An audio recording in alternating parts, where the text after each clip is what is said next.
Limpieza participativa del Camino de los Hornos, una iniciativa que va a tener lugar el próximo día 18 de febrero. Es una limpieza participativa del Camino de los Hornos que une la Corta con los Albarizones. Agustín García Lázaro, buenos días. Buenos días, amigo. Gracias por venir a Jerez al Día. Tú Gracias. eres de Ecologistas en Acción. Eso es. Y, oye, limpieza participativa, esto suena bien. Bueno, esperemos que resulte mejor de lo que suena. Mira, junto a las delegadas de alcaldía de la Corta y de los Albarizones y a la delegación de Medio Rural de Jerez, que aporta también toda la colaboración, pues hemos planteado esta limpieza de esta antigua vía pecuaria que unió tradicionalmente la zona de la Corta con los Albarizones y en realidad hacia Jerez, ¿no? ¿Y por qué lo hacemos? Pues lo hacemos primero porque es un espacio muy transitado, es un espacio que está muy sucio y sobre todo es un espacio que en el futuro aspiramos a que forme parte de ese proyecto de sendero del río Guadalete por el que vaya ahí un tramo ciclista y peatonal y que va a tener mucho uso y queremos un poco potenciar esa idea, ¿no? A propósito, lo tengo que decir que ya tenemos el vídeo de las maquetas de trenes, ¿vale? Que lo tenemos ahí reservado, así que cuando terminemos la entrevista con Agustín vamos a ver la maqueta de los trenes. Los trenes que antiguamente eran de carbón, que contaminaban y ya no, menos mal que no contaminan ya, ¿no? Menos mal que ya los trenes no contaminan. Bueno, yo quiero que me expliques bien, Agustín, esta iniciativa, porque estamos hablando de comienzos del siglo XVII, Exactamente. de una ruta que por aquel entonces era muy transitada. Efectivamente, este camino que a muchos oyentes pues, y a muchos televidentes no les sonará el nombre, ¿no? Porque de hornos, ¿de qué clase de hornos? ¿De qué hornos hablamos? ¿No? Hablamos Camino de los Hornos, es que es muy curioso. Exactamente, hablamos de hornos cerámicos, hablamos de hornos de cal, pues hablamos nada menos que de hornos de bizcocho.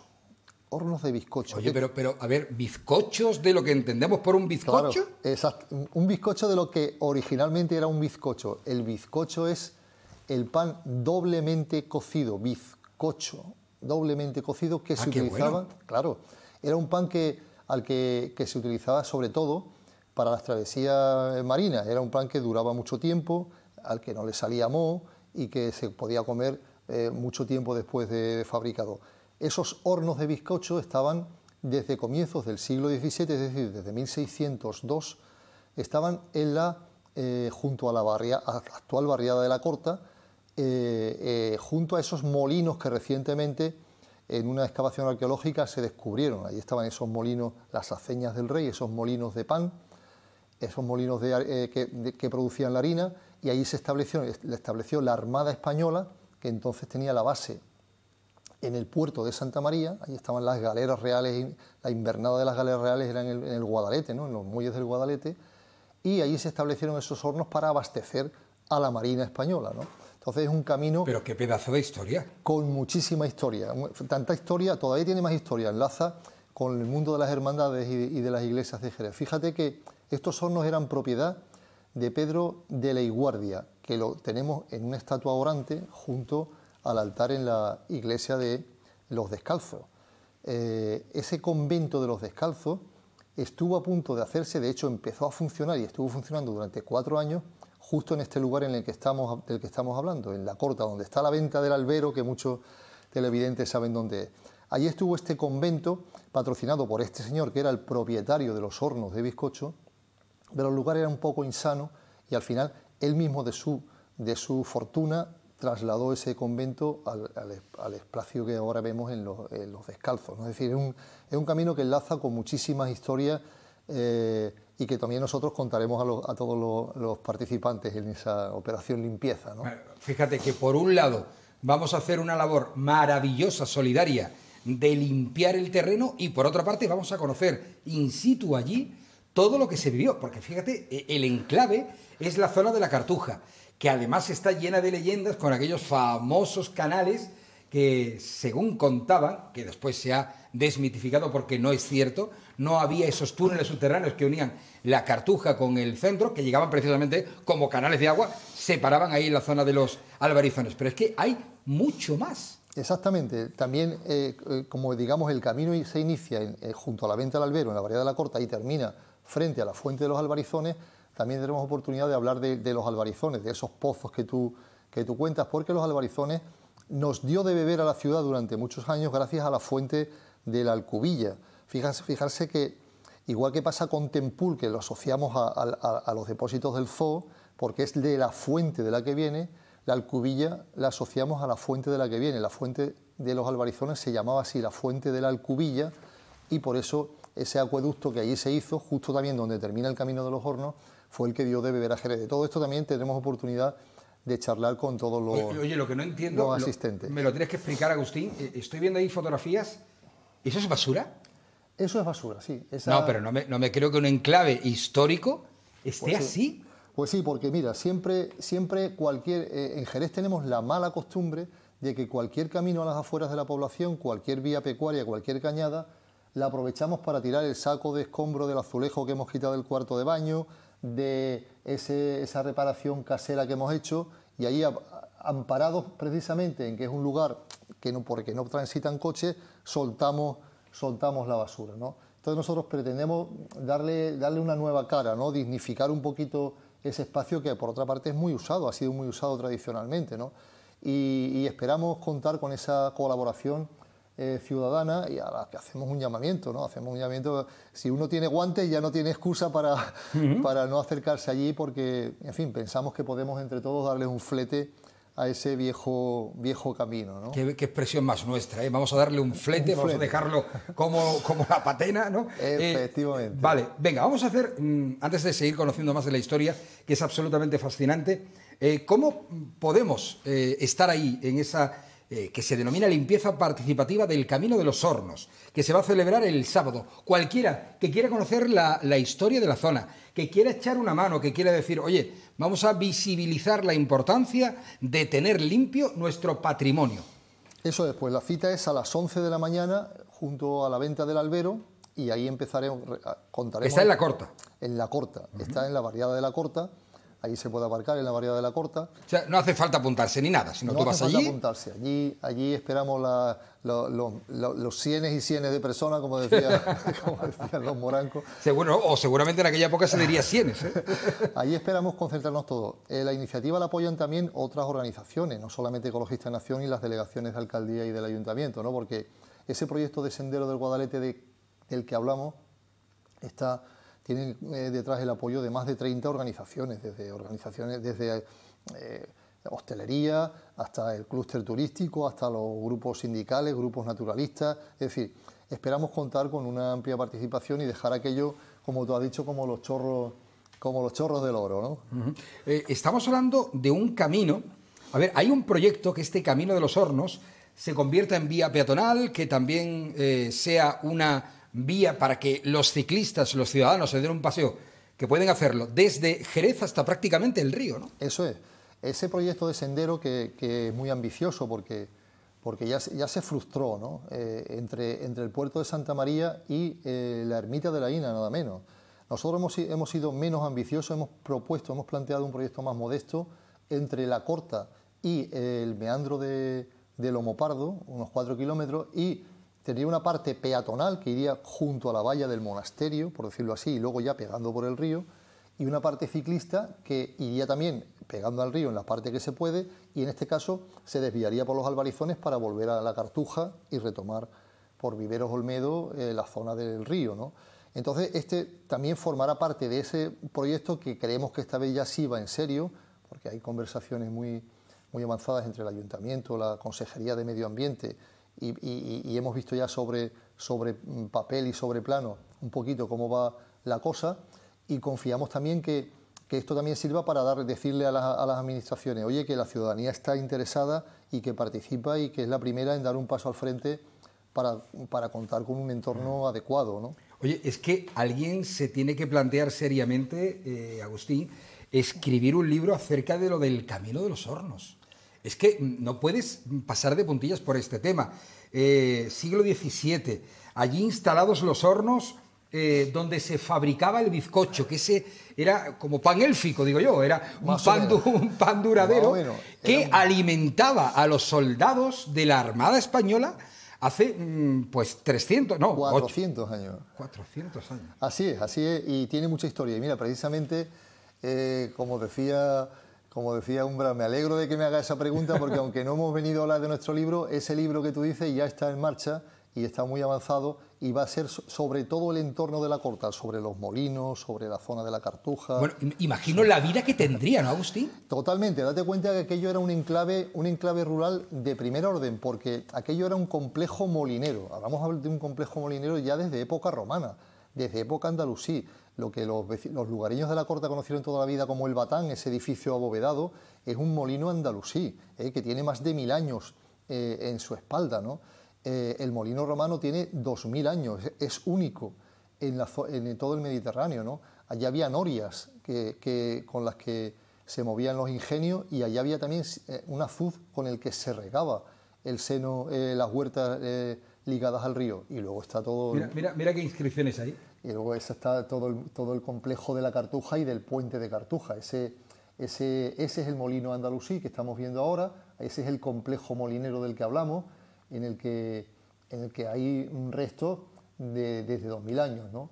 Y luego todas las cercanías de ese entorno, del que también queremos hablar en esta propuesta, ese puente, esas riberas del Guadalete, que se tienen que poner en valor porque, mira, afortunadamente ya la gente, desde que se hicieron las restauraciones de ribera, la gente ya lo pasea, ya la gente lo transita y cuando se adecúe en condiciones, no nos cabe duda que, como pasó con los Toruños, que todo lo conocimos como una auténtica escombrera y ahora es un lugar por el que la gente pasea, que la gente vive y que la gente disfruta del contacto con la naturaleza, ¿no? Fíjate, y te hemos tenido que traer para contar a los espectadores que hay que limpiar el camino de los hornos. Exactamente. Es un poco triste, Agustín. Bueno, es un poco triste. A ver, que está muy bien la iniciativa, entiéndeme, pero sí, que es un poco triste que tengamos que decir que la gente utilice ese camino como vertedero. Es que no lo entiendo. Es un poco triste. Como pasa, podíamos hablar y llorar sobre las vías pecuarias, sobre la Cañada Ancha, que era una auténtica autopista de la campiña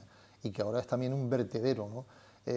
Las vías pecuarias han estado abandonadas. Con eso de que lo que es de todos no es de nadie, la hemos utilizado insensatamente como vertedero y el primer culpable no son las administraciones, son la gente. Es la gente. Es la gente, el incívico, la gente incívica que no respeta, ¿no? Pero bueno, con esto queremos dar también ese toque de atención, esa llamada de atención diciendo que los primeros interesados somos los ciudadanos en que esto esté en condiciones y que las administraciones se tienen que poner las pilas también, ¿no? Me encanta la iniciativa y sobre todo estoy deseando escuchar las historias y anécdotas que tenéis que contar. Es que me imagino allí el trabajo de los hornos. Pues sí, te lo imaginas porque, mira, toda esa ladera que está sobre la venta del albero, se llama, fíjate que se llama todavía en los mapas, se llama la cabeza de aceña. Aceña es molino, porque aunque los molinos estaban enterrados y estaban olvidados, los nombres estaban allí permanentes. Bueno, pues la cabeza de aceña era un pago viñero del que se tienen noticias nada menos que desde el siglo XV. En 1400 ya hay datos de las viñas de la cabeza de aceña, que es justo por donde pasa el camino de los hornos y que bueno, que adorna un poco, esas historias adornan este espacio que queremos rescatar, ¿no?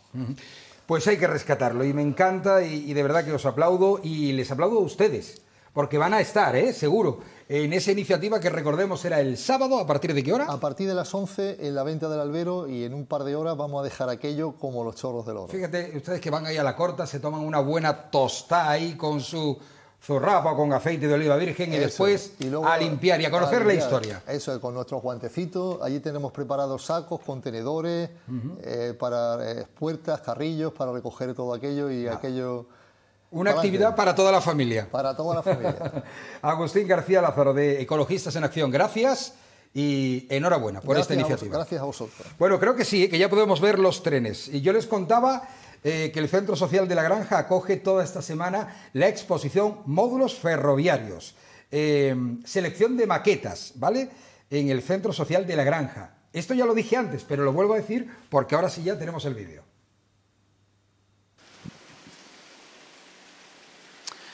Hola, ¿qué tal, compañeros? Pues nos encontramos en el Club Social, concretamente de La Granja. Aquí podemos ver muchos trenes en miniatura, ¿sí? La verdad es que es un sueño de todo niño, ¿eh? Yo aún recuerdo cuando éramos pequeños que nos gustaba muchísimo eso denominado como Libertren, ¿no? Que todos conocemos. Pues algo parecido se expone aquí en La Granja. Estamos con Pedro Martín. Pedro, ¿qué tal? Un saludo.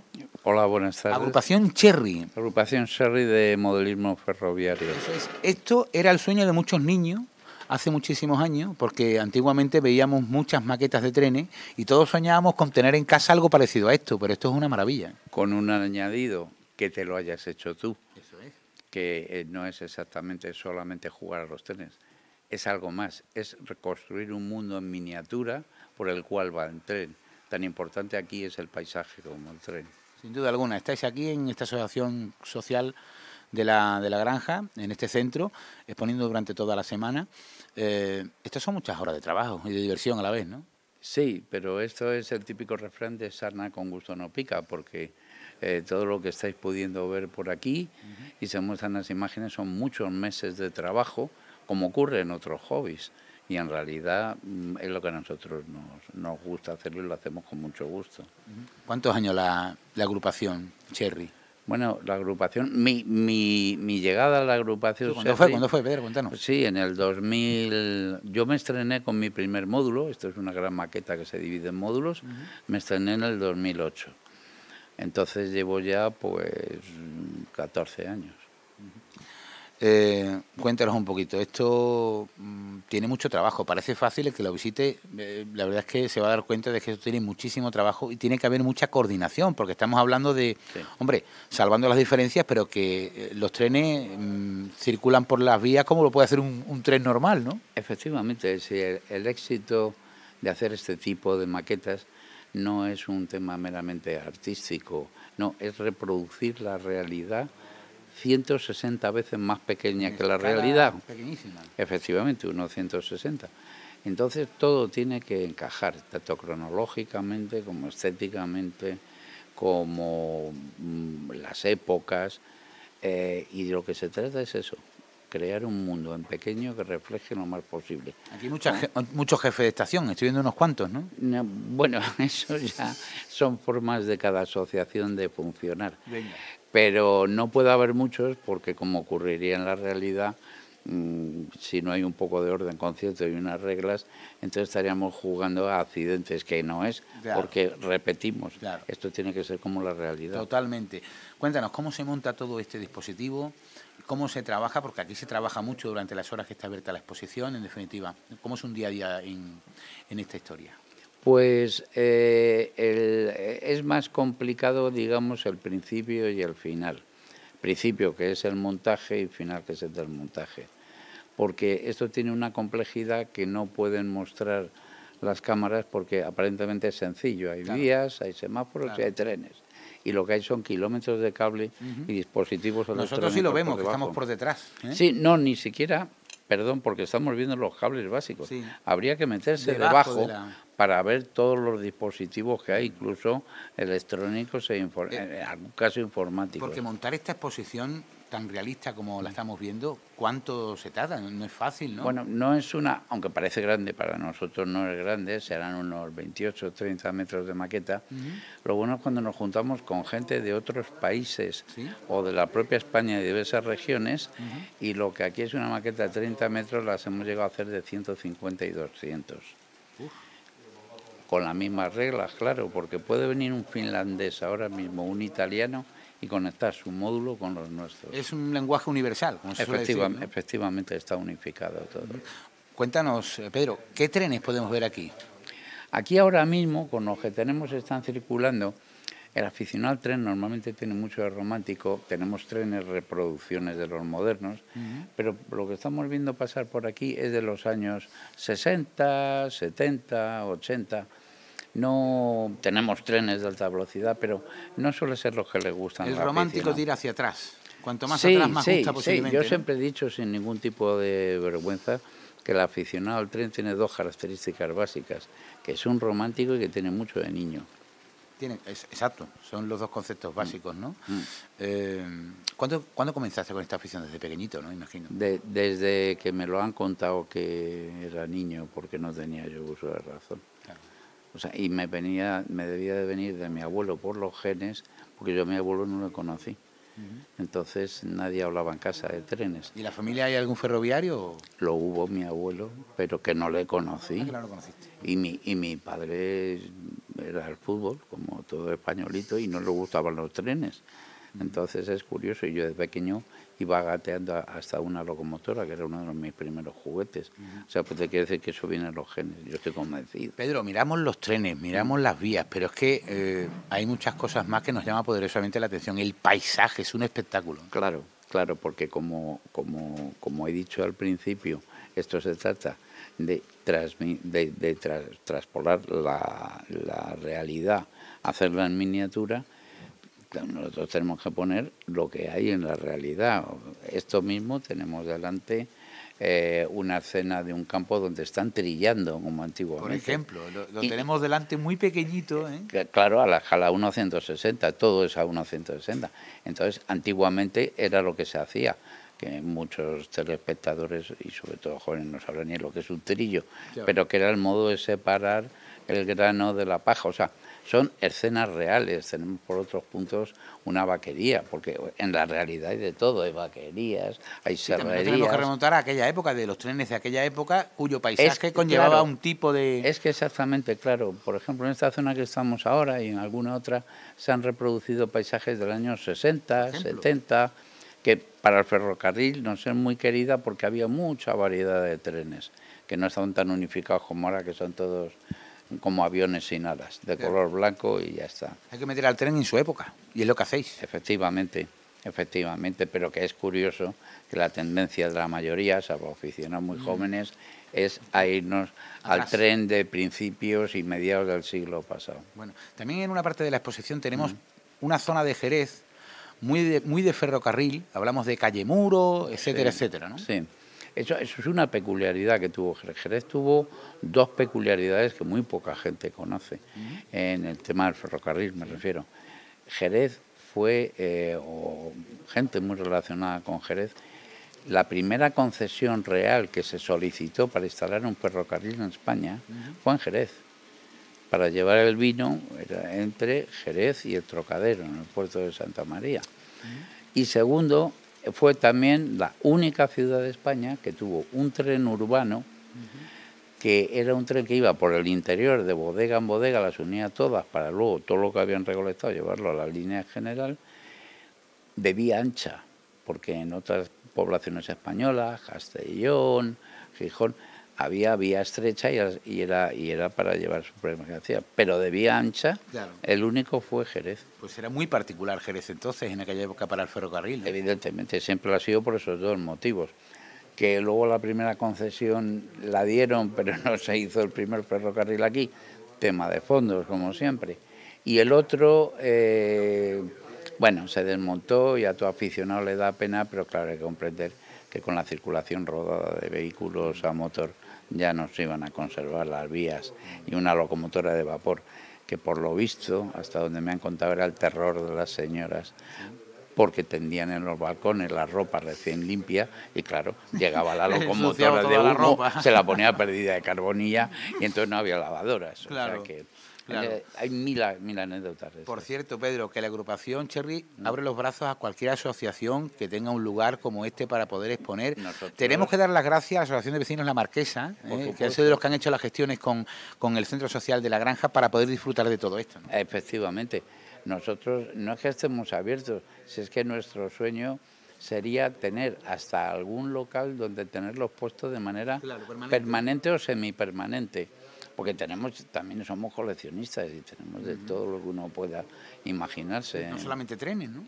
No, pero no, en relación con el tren. Con el tren. Sí, vale. Hombre, tenemos otras aficiones, pero... No sé, Pedro, a lo mismo te ha gustado otro tipo de, no sé, de coleccionismo. Normalmente ya el que está metido en esto y es coleccionista, en mi caso de trenes, pues ya va tirando por derivación a otro mundo, porque empiezas a coleccionar pines, llaveros o sellos,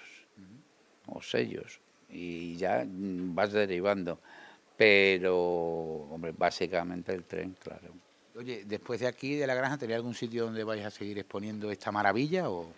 Bueno, en nuestros, digamos, circuitos españoles tenemos un encuentro nacional que van a venir de muchas partes de España, incluso del extranjero, en Badajoz a finales de abril, Y estamos ahora mismo en temas que nos han solicitado. Posiblemente vayamos a Conil, solicitados por la Cruz Roja. Ya hemos estado en una ocasión en el puerto montado esto para poder recaudar kilos de comida para de forma solidaria, pues es una asociación también que soy solidario. No, nosotros no prestamos, digamos, nuestra diversión o nuestra afición a quien pueda beneficiarse socialmente de ello, o sea que... Que por cierto, Pedro, llevas muchos años tratando con los medios de comunicación, que me lo has contado antes.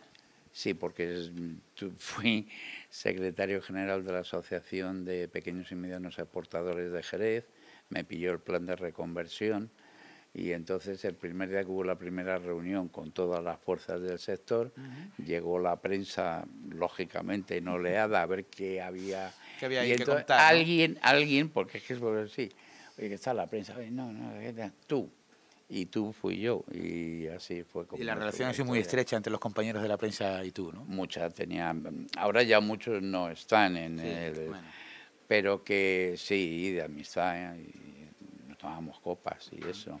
Lo que no quiere decir... Por eso no has puesto buena cara cuando nos has visto entrar por la puerta, ¿no? No os he puesto buena cara porque conozco de vuestros problemas sé, también, ¿me entiendes? O sea, por eso, porque ellos conocen el gremio, ¿no? No, y ellos también aprendieron un poco a conocer... Cuando tú decías o no decías o te callabas y decías, por favor, no mientas, pero trátame con cariño, no me vengas a buscar el lo juro. Qué mejor que Onda Jerez Televisión para ver esta auténtica maravilla, porque es curioso que si cerramos la escala poco a poco, cerramos el objetivo, parece que estamos viendo una auténtica realidad. Sí, es un mundo... Es una maqueta, ¿no? No, claro, y de hecho, cuando nos sacan fotografías o algún miembro de la asociación que las sabe sacar bien, tú dices, pero eso lo he hecho yo. Y es que hay trocitos que son realmente... Y si les da la luz natural, hay a veces que no sabes si es de la realidad, porque como los modelos... O de la ficción, es cierto. O es maqueta. Claro. Muchas veces tienes que mirar una foto y decir, no lo distingo a primera vista. En el mundo del cine se utilizan muchas estas cosas, ¿no? Sí, pero vamos, hoy en día todo eso, eran verdaderos artistas los que hacían... Hoy con el tema de los ordenadores... No, hoy es virtual, fácil, el ¿no? artista es el programador. Claro. No, pero antes, por ejemplo, yo me acuerdo que lo vi una vez en televisión, cuando hacen ese efecto de las llamas en un Nueva York que recorre las calles como una lengua, pues era la cosa más tonta del mundo. Es que la maqueta estaba vertical y le prendían fuego abajo y entonces subían las llamas. Claro. Y te parecía que era por una llave. Pero eso hoy en día no... Yo creo que nadie nos llamaría para hacer un efecto especial de una película. No. Bueno, esto es mejor para disfrutarlo. Esto es algún informático, efectivamente. Esto para disfrutarlo y lo estamos haciendo. Pedro, muchas gracias por estar con nosotros a vosotros en esta casa. Gracias por abrirnos las puertas de esta asociación en la granja, de este centro. Gracias a la Marquesa también por contar con vosotros para esta auténtica maravilla. Esto es una joya de Han estado colegios también. Colegios también, ¿no? Han venido, ¿no? Claro. Desde pequeñitos, de 3 años hasta de 14 años o algo así, que son los que han venido hoy. Pues Pedro, gracias por habernos hecho pasar un ratito como niños, recordar nuestra infancia, porque recordamos muchas cosas de estas, muchas maquetas de trenes, y que sean muchos años más las que tenemos aquí. Muchas gracias. Esta auténtica joya. Pedro, gracias. A vosotros. Sí. Venga, pues desde la granja, desde concretamente el Centro Social de la Granja, podemos disfrutar de estas maquetas ferroviarias que son una auténtica maravilla. Volvemos a esos años, cuando éramos pequeños y soñábamos con tener alguna de estas auténticas perlas en casa. Gracias, José Manuel Jesús. Lo que pasa es que en realidad eso de las maquetas es un placer de los adultos. Adrián Otero, ¿qué tal? Muy buenos días. Buenas, ¿qué tal? Gran cineasta. Yo no sé, hasta cierto punto fetichista como buen cineasta. Sí, la verdad que sí. Bastante. Bueno, oye, antes que nada voy a enseñar las camisetas que me has traído. Qué regalo del amigo Adrián. Aquí tenemos esta de los Blues Brothers, ¿vale?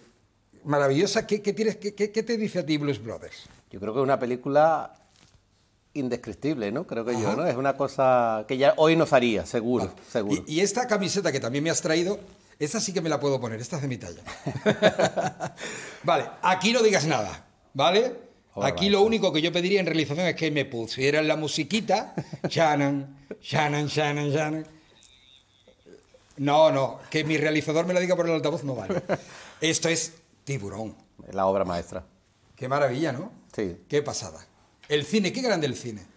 Pues sí. Adrián, oye, que estamos con la semana... A ver, gracias por venir, pero amigo, la semana negra. Voy a empezar. Un día antes de la celebración de los Goya, fallece una leyenda del cine español, Carlos Saura. Ayer moría el icono sexual cinematográfico Raquel Welch. Digo que más allá de icono sexual, es un icono cinematográfico, ¿no? Sí, sí. Que va a perdurar en los tiempos. Ha muerto Hay Hudson, que es el director, entre otras, de Carros de Fuego. Ha muerto Burt Bacharach, también un músico leyenda dentro del mundo del cine. Obituario total hoy la sección de cine. Totalmente, y si nos acordamos que hace también como una semanita Eugenio Martín, el director de cine, y Agustín Villaronga también, pues con que tenemos una entrada de año bastante negra para el cine. Qué malfario. Bueno, vamos a hablar de todo ello, también de la cartelera. A propósito, ¿dónde está? Ya está. Paco Martín. Se veía venir. A ver, por favor, tenemos un plano abierto, nos falta Paco Martín. El otro día se escondió debajo de la mesa. Estaba el hombre dubitativo, pero es que Paco Martín creo que no ha venido. A ver, corrígeme si me equivoco, Adrián. Él últimamente venía criticando a Santiago Segura. La verdad que sí, que bastante. Se lo hemos dicho, que tuviese cuidado. Y ayer estuvo aquí Santiago Segura. Sí. Bueno, Miguel Ángel Silvestre, José Mota también han estado por aquí. El actor. Sí. Un montón de cineastas y claro, es que no se puede. No. Al final el karma lo ha perseguido a Paco Martín. ¿Dónde estará Paco Martín? Vamos ya, denunciamos su desaparición. Sí, yo creo que sí, habrá que hablar o buscamos a Santiago Segura. Vamos a hablar con él y con la pareja de Paco a ver dónde está escondido. Le vamos a echar de menos.